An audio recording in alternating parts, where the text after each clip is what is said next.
अगर सनातन धर्म की बात करें तो जो तिलक है उसको बहुत ज़्यादा महत्वता दी जाती है। बच्चे से लेकर बूढ़े तक बचपन में ही जो हिंदू परिवार में बच्चे जन्म लेते हैं उनको बता दिया जाता है कि जो तिलक है वो हमारी परंपरा है, हमारा रीति है, हमारे रिवाज हैं। तो उसके बारे में जानना चाहूँगी कि तिलक लगाना इतना ज़रूरी क्यों समझा जाता है या फिर इसका क्या महत्व है, अगर शास्त्रों के अनुसार देखूँ या एस्ट्रोलॉजी के अनुसार देखूँ तो। नेहा जी नमस्कार। ये आपका जो विषय है ये दोनों तरह से इसका उत्तर दिया जा सकता है जी।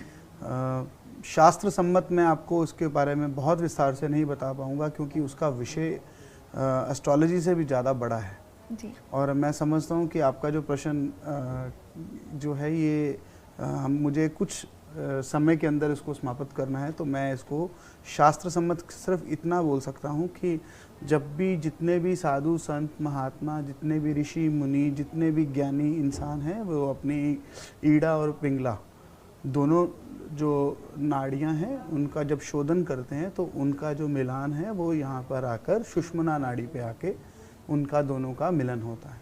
तो सुषुम्ना को शुद्ध करने के लिए जहाँ पर हमारा पीनियल ग्लैंड है, जो हमारे माथे का केंद्र है, जहाँ पर दोनों बाहें जो आपकी हैं वो जहाँ पे आके मिलन होता है जिनका, उसको वहाँ पे हमारा एक पीनियल ग्लैंड भी है जिसको हमारी यहाँ पे हमारी साइंस भी इस चीज़ को मान चुकी है कि इसको थर्ड आई बोलते हैं।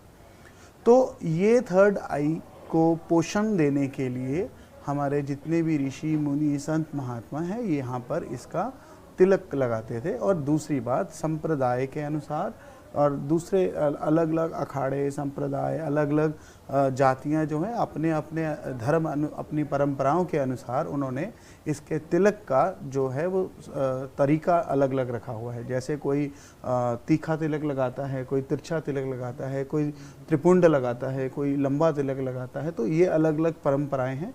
इसी तरह से जो एस्ट्रोलॉजिकल इसकी वैल्यूज़ हैं वो भी मैं आपको बताना चाहूँगा कि जो जहाँ पे मैंने आपको अभी बोला कि ये पीनियल ग्रंथि है हमारी यहाँ पे, पीनियल ग्रंथि वाले जो स्थान को कुंडली के अंदर, हॉरोस्कोप के अंदर भाव नंबर 2 बोला गया है, खाना नंबर 2 बोला गया है।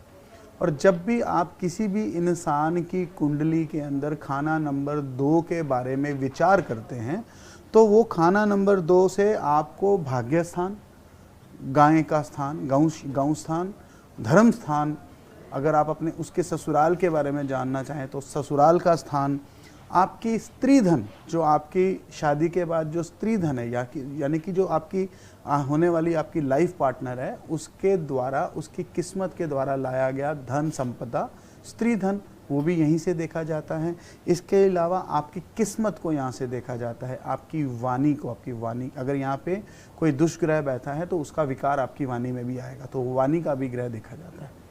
तो ये आपका जब ये जहाँ पे इसका तिलक लगाने का स्थान है, अगर वो इतना इम्पोर्टेंट है तो अब उसका मतलब ये है कि जब हम उसके ऊपर उपाय देते हैं या तिलक लगाते हैं तो उसका महत्व कितना बढ़ गया, ये बहुत ज़रूरी है जानना। अब इसके अंदर क्या है कि अगर आप हमारी रेड बुक के अंदर एक भाव नंबर 11 जो है 11th हाउस है, उसको यहाँ पे ये वाला मेरा जो निशान यहाँ में वो माथा है उसको पेशानी बोला गया है। परंतु जो बाहों के बीच में मैं आपको चश्मा हटा के यहाँ पे दिखा रहा हूँ तो ये भाव नंबर 2 बोला गया है, यानी कि माथे के बीच में ही 2 अलग अलग भाव हैं। तो इसके अंदर हमें क्या देखना है कि जब तिलक लगाना है तो इसकी ग्रामर क्या बोलती है लाल किताब की कि जब भाव नंबर 9 जो है उसको पहाड़ बोला गया, तो यहाँ से जो बादल यहाँ टकराएंगे वो कहाँ जाके बारिश करेंगे, 2 नंबर पे, खाना नंबर 2 में। तो हमें क्या देखना है, जब भी तिलक लगाना है तो भाव नंबर 9 भी देखना पड़ता है। मैं हालांकि इसका हमारे श्रोताओं को इससे लेना देना नहीं है, लेकिन क्योंकि आपने प्रश्न पूछा है तो मैं आपको ये बताना चाहूँगा कि एक एस्ट्रोलॉजर को, अगर अच्छे एस्ट्रोलॉजर को ये देखना है कि इसको तिलक कौन सा लगाना है तो उसके लिए सबसे पहले भूमिका क्या है। 10वां भाव हमारा कर्म स्थान है, तो 10वें भाव का जो केंद्र है वो भाव नंबर 2 है। तो अगर 10वें भाव को भी जागृत करना है, उसका भी आपको फल देना है, तो वहाँ पे भी हमें भाव नंबर 2 देखना पड़ेगा। अब सबसे मज़े वाली बात यह है कि जो रेड बुक लाल किताब बोलती है कि जो भाव नंबर 2 में कितने भी ग्रह आके बैठ जाए वो आपस में शत्रुता नहीं करते जी। यानी कि ऐसा कोई दिक्कत नहीं है कि यहाँ पे अगर कोई एक ग्रह बैठा है और दूसरा ग्रह, आप शत्रु ग्रह का कोई तिलक लगा रहे हैं तो उससे उनका शत्रुता का भाव पैदा हो जाएगा, ऐसा भी नहीं है। यानी कि आप यहाँ पर तिलक जो है वो लगवा सकते हैं, लेकिन ये एक एस्ट्रोलॉजर के अपने विवेक पे है कि वो आपको कौन सा तिलक सजेस्ट करेगा। जी। अब तिलक के अंदर मैं आपको एक चीज़ बताना चाहूँगा कि तिलक कैसे कैसे लगाए जाते हैं। मैंने आपको उनकी डायग्राम्स तो बता दी, लंबा, तिरछा, त्रिपुंड, ऐसा सब, लेकिन उसका लगाने का सिस्टम क्या है? वह है कि केसर का तिलक लगाया जा सकता है, दूध का तिलक लगाया जा सकता है, दही का तिलक लगाया जा सकता है। ये सब लाल किताब में इसका बड़ा डिटेल विवरण है जी। यानी कि मैंने भी देखा है कि बहुत सारे लोग जैसे कई येलो तिलक लगाते हैं, कई केसर का तिलक लगाते हैं, जैसे आपने बताया हाँ। कच्चे दूध का या दही का तिलक लगाया दही का, जाता है। भस्म का तिलक लगाया जा सकता है। भस्म के बाद जो लोग भभूति वगैरह, जो साईं बाबा के भक्त हैं, मैं अब हालांकि इसका विवरण लाल किताब में नहीं है, लेकिन जो लोग साईं बाबा के मंदिर जाते हैं या होमा वगैरह करते हैं तो उसकी राख का वो तिलक भी लगाते हैं। जो होमा की अग्नि के शेष बची हुई राख है वो उसका तिलक भी लगाते हैं। उसके अलावा जो लोग शनि मंदिर वगैरह जाते हैं तो अक्सर आपने देखा होगा कि वो काले रंग का तिलक लगाते हैं। तो ये सारे जो ये सब चीज़ें जो हैं वो तिलक के स्थान हैं। तो ये जब आपको तिलक लगाने को कोई भी अच्छा एस्ट्रोलॉजर बोलता है तो उसका भाव जो है वो आपकी दोनों भ्रुकुटियों के बीच का है। यहाँ पे मैं जहाँ पे उंगली रख रहा हूँ तो यहाँ पर ही तिलक लगाया जा सकता है। लेकिन अगर आप सहज स्वभाव में बिना किसी तर्क वितर्क के तिलक लगाना चाहें तो आप केसर का तिलक अति शुद्ध माना गया है।